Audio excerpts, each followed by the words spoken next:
And finally, to our special segment, Resurgent Africa. Amid reports of coups and crises that dominate the headlines from the continent, we get you positive stories that often get overlooked. Our story today is from the Ivory Coast. The West African nation is embracing clean energy. The country has got its first solar power plant added to its national grid. The plant currently contributes 1% to the national power production, but this is just a start. The country's ultimate aim is to generate 45% of its energy from renewable sources. It also aims to reduce greenhouse gas emissions by 30% by the year 2030. Our next report gets you more on the Ivory Coast's green goals. The sun is the ultimate source of energy for our planet. It radiates heat and light, which makes it possible for life to exist on Earth.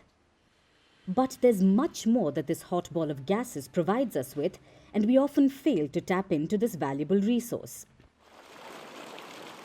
Especially when it comes to using it as a fuel for renewable energy systems. Instead, we use exhaustible resources like water and fuel to generate power. However, the Ivory Coast has taken a step towards a sustainable future. The country has embodied a drive to embrace clean energy. The West African nation now has the first solar power plant added to its national grid. The plant is constructed in the northern town of Boundiali. The region, which shares borders with Burkina Faso and Mali, is well suited for a solar power plant. It has a hot and dry climate for about 8 months a year. Unlike the country's south, which has gas-fired thermal power plants and hydroelectric power stations, these plants supply nearly 70% of the country's electricity. On the other hand, in Boundiali, the northern part of the country, irradiance is very high. Irradiance is the quantity of light that the sky sends, that the forgiving sun sends to the earth. So we have a lot more of this quantity of light in the northern part of the country. So the most appropriate place to build solar photovoltaic power plants is really in the northern part of the country. The Boundiali power plant has 68,000 solar panels spread across 36 hectares of land. The plant currently contributes 1% to its national production. According to Ivory Coast's ministry, the $82 million plant aims to improve energy supply to 430,000 households. If we have several solar photovoltaic power stations, what will that do? Relieve the transit of energy that passes through these lines from the south to the north of the country. So that's the importance of having, and it contributes to the energy mix. We're going to use water, gas, but also the sun. We're going to make sure that wherever we invest, we have the maximum amount of electricity. The country's state-run company, CI Energies, handles the Boundiali plant. The plant temporarily subcontracts to French civil engineering firm Eiffage. The French firm is training locals to work in the plant, which in turn has generated employment in a region where finding a job could prove to be a Herculean task. It's difficult to get work in Samarasso because there aren't many projects here. Well, companies have been coming here recently, but it's really difficult to get work in Samarasso. The plant has given jobs to some 350 locals since its construction began. Most were taken on with short-term contracts to install solar panels or carry out maintenance. I like working here at the plant because I get paid well. I can feed my family and look after people at home.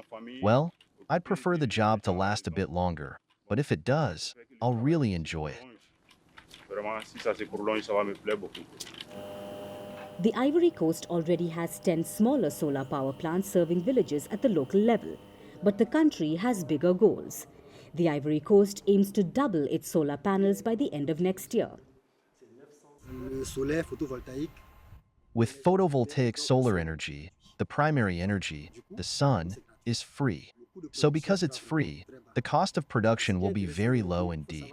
But what's interesting to note is that thermal power stations, hydroelectric power stations, and solar power stations are going to do what?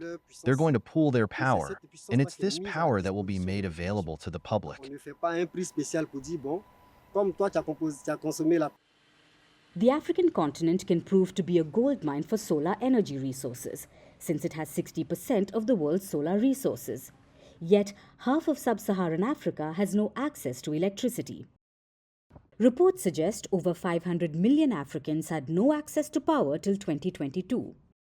Africa faces infrastructure challenges that leads to regular blackouts, even though the continent has doubled its capacity to produce clean energy in the last decade. African renewables account for just 2% of global capacity, as the continent reels under shortage of investment to fund such projects. In 2021, only 0.6% of the global investment of $434 billion in renewable energy production went to African countries. But the Ivory Coast has taken a step in the right direction to change this reality. The West African nation that already exports about 10% of its electricity to its neighbors now aims to generate nearly half of its energy from renewable sources. It also aims to reduce greenhouse gas emissions by 30% over the next 6 years.